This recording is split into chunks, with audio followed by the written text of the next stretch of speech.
여러분 안녕하십니까? 여수 MBC 뉴스투데이입니다. 대통령 아들 취업특혜 제보 조작 사건의 핵심 인물로 거론됐던 국민의당 이준서 전 최고위원이 구속됐습니다. 검찰의 수사는 윗선을 향하고 있는데 지도부를 향한 책임론이 지역에서도 확산되고 있습니다. 보도에 박민주 기자입니다. 취업특혜 제보 조작 사건의 핵심 인물로 거론됐던 국민의당 이준서 전 최고위원이 검찰에 구속됐습니다.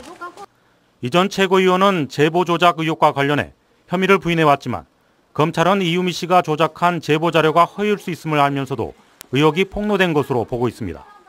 결과 나왔는데요. 그게 좀 인정하십니까? 이 전 최고위원이 구속되면서 검찰의 수사는 지도부가 얼마나 개입했는지 국민의당 윗선으로 향하고 있습니다. 지역에서는 지도부에 대한 책임론이 더욱 확산되고 있습니다. 시민단체는 국민의당이 꼬리 자르기식 발표를 했다며 안철수 전 대표는 물론 공명선거 추진단 지도부의 책임을 물으며 보다 철저한 수사를 촉구하고 있습니다. 국민의당은 사건의 진실 조사와 책임자 규명에 보다 책임 있는 모습을 보여야 할 것 같습니다.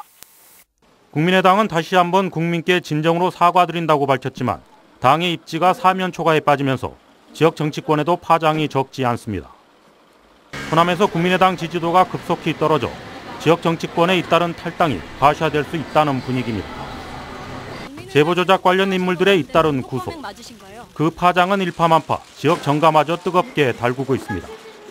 MBC 뉴스 박민주입니다. 순천시가 각종 신규 시책의 발굴과 정책화에 수의 민주주의 시스템을 적극 도입하기로 했습니다. 순천시는 내년 주요 시책 수립 방향을 시민과 함께 만드는 순천형 공감정책 개발로 잡고 지역형 일자리 창출과 사람 중심 교통 시스템 등 주요 정책 토론 주제를 선정했습니다. 특히 수의 민주주의 관련 전문가의 강연과 자문을 바탕으로 이달 한 달 동안 다양한 계층의 시민들과 함께 원탁회의와 심층 토론 등을 거쳐 내년 신규 사업으로 구체화할 계획입니다. 박병종 고흥군수가 여수 MBC 토론에 나와 민선 6기 3년 동안 이뤄낸 성과와 해결 과제를 짚어봤습니다. 삶의 질 개선과 지역 발전 사업 추진에 대해 긍정적 평가도 있었지만 주민들을 위한 세심한 정책적 배려가 필요하다는 지적도 나왔습니다. 김종수 기자입니다. 고흥군의 민선 3기 주요 성과 가운데 군살림 확대는 주요 사업 추진의 동력으로 평가됩니다. 살림살이가 대폭 좀 늘었다고 할까요? 군정 현안 추진을 위해서는 돈이 필요하는데 7천억 대는 무난히 이렇게 할 수 있도록. 이를 통해 공모사업 선정을 비롯한 국비 확보로 정주 여건 개선에 힘을 실어줄 전망입니다. 본격적인 관광시설 유치가 본 궤도에 오르면서 관광객 2천만 명 유치에도 기대감이 실립니다. 인구 정책이라고 생각합니다. 그래서 2천만 시대가 반드시 이루어질 것으로 보고 이것만 된다면 우리 공원은 획기적인 그런 변화가 있을 것이다. 분청문화박물관 등 문화예술특구 조성을 비롯한 대규모 시설 사업이 순조롭게 진행되고 있지만 치적 쌓기가 아니냐는 우려도 제기됩니다. 많은 돈 들여가지고 치적 쌓기에 너무 바쁘지 않느냐 이런 우려와 의심의 눈으로 바라보는 여론이 있다는 것도 현실입니다. 지역경제의 활성화에 꼭 성공을 해서 지금 걱정하고 있는 우려를. 고흥군의 또 다른 미래 먹을거리는 우주항공산업. 특화 상품의 우주센터를 중심으로 관련 산업 유치는 물론 관광단지를 조성해 세계적인 우주항공도시로 키우겠다는 남은 포부도 밝혔습니다. 앞으로 세계적인 관광도시로도 앞으로 꿈꿀 수 있는 그런 기반 조성이 중요할 것 같고 드론 산업을 가지고 고흥의 메카로 육성하기 위해서 중장기적 목표를 가지고 추진을 하고 있습니다. 하지만 개발 사업 과정에서 불거진 불협화음에 대해선 지역의 미래를 위해 양해를 당부했습니다. 이 사업이 돼야만이 우리 고흥이 튼튼한 관광 기반을 구축하고 있기 때문에 조금 어려움이 있더라도 적극적인 행정에 도움을 주시고. 고령화가 심각해지고 있는 고흥군의 복지도 화두가 됐습니다. 10년 동안 6만여 건이 넘는 자원봉사 활동이 말해주듯 밀착형 복지 정책은 주민들의 호응을 얻고 있습니다.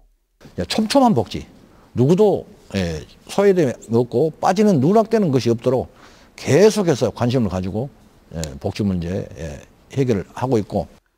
반면 고령화와 인구 감소, 일손 부족의 악순환은 시급한 해결 과제로 남아 있습니다.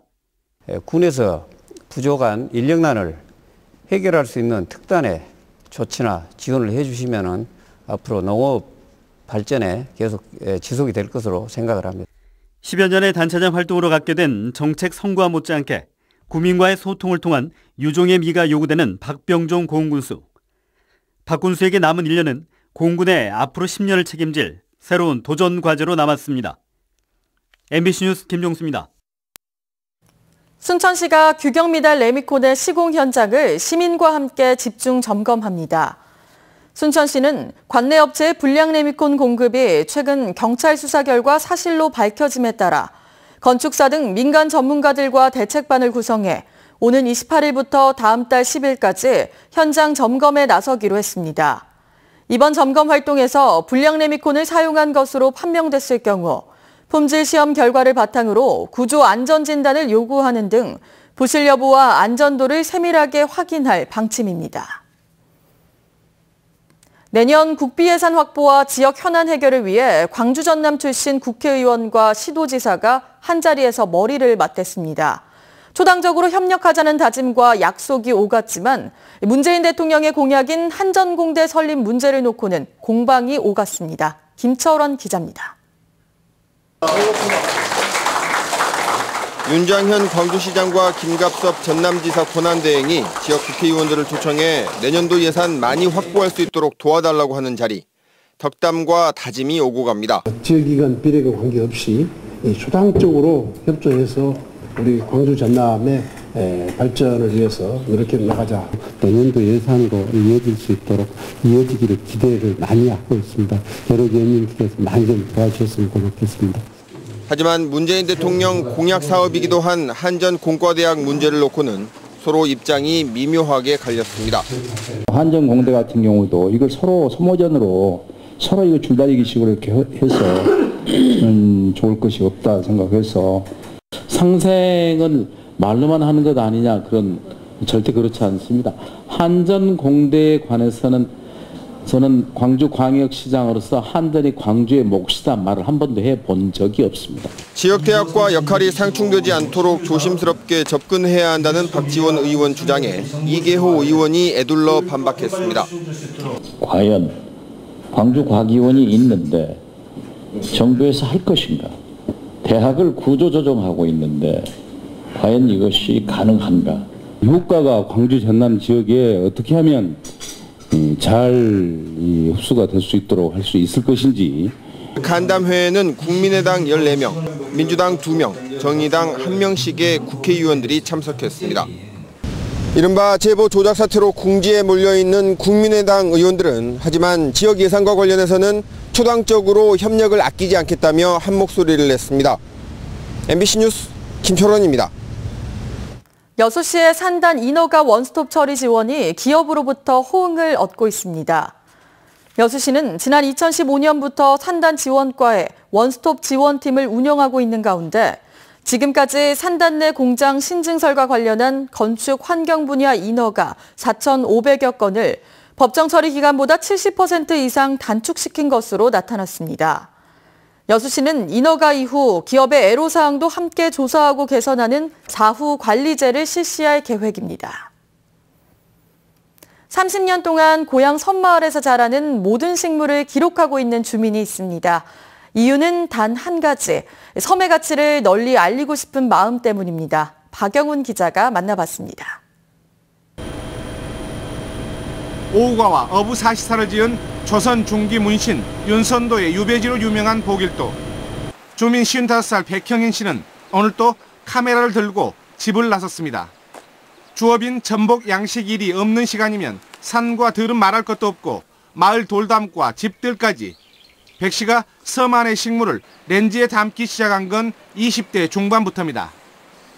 엄청난 식물 자원이 이 좁은 공간에 살고 있다는 걸 알게 돼서 그때부터 자연스럽게 관심을 갖고 기록하게 됐습니다. 지난 30년간 보길도에 자생 중인 1,500여 종의 식물 가운데 1,400여 종의 기록을 마쳤고 이 과정에서 미기록 종도 3개나 발견했습니다. 논문 등 각종 자료를 통해 스스로 공부하고 전문가들의 자문도 받으면서 지금도 매일 인터넷을 활용해 식물 도감을 만들어가고 있습니다. 정말 우리 보길도의 그 존재 가치를 좀 확고하게 좀 알리고 싶다. 이제 그런 욕심이 있는데요. 10여 년 전부터는 윤선도의 오후가에 등장하는 두 번째 버신 서만의 바위도 기록 중인 백 씨. 먼 훗날 이 기록들을 전시할 조그만 박물관이 생기는 꿈을 꾸며 고향 섬마을을 알리는 일을 멈추지 않고 있습니다. MBC 뉴스 박영훈입니다. 지역의 관광 가이드 역할을 하게 될 관광택시가 순천 지역에 도입됩니다. 순천시는 관광 콜센터와 연계해 사전 예약제로 운영되는 관광택시를 오는 9월부터 도입하기로 하고 이달 중 선발 절차를 거쳐 20대 안팎의 운영자를 지정하기로 했습니다. 관광택시 요금은 3시간 5만 원, 5시간 8만 원, 하루 15만 원 선으로 지정될 예정이며 관광택시로 운영되지 않는 경우 일반 택시 영업도 병행할 수 있습니다. 뇌물을 받은 혐의로 재판에 넘겨진 경찰에게 항소심에서도 징역형이 선고됐습니다. 밤 사이에도 동해안을 중심으로는 25도를 웃도는 밤무더위가 나타났습니다. 오늘도 낮 동안에는 푹푹 찌는 더위가 계속되겠는데요. 서울 등 전국에는 폭염주의보가, 동해안과 경상도, 광주에는 폭염경보가 내려진 가운데 오늘도 한낮에 대구가 36도까지 치솟겠고요. 그 밖에 강릉 35도, 서울도 32도까지 오르는 등 어제만큼 덥겠습니다. 여기에 자외선 지수도 위험 단계까지 오르겠고요. 오존 농도도 짙을 걸로 보여서 건강관리 잘 하셔야겠습니다. 출근길인 지금 안개가 짙게 낀 곳이 많습니다. 전국 곳곳으로는 안개주의보가 내려진 가운데 이천의 가시거리가 120, 봉화 180m 등 시야가 좁은 곳이 많은데요. 또 해안가로는 바다 안개까지 유입이 되어 있습니다. 출근길 안전운전에도 신경 쓰셔야겠습니다. 이 시각 현재 기온 보시면 서울 23.9도, 울산 26.1도로 동해안을 따라서는 25도를 웃도는 지역이 많은데요. 한낮에는 서울 32도, 창원 33도, 광주가 34도까지 치솟겠고요. 더위 불쾌감도 심하겠습니다. 내일은 내륙 지방에 소나기가 지나겠고요. 주말 사이에는 다시 장맛비가 오면서 폭염도 잠시 주춤하겠습니다. 날씨였습니다.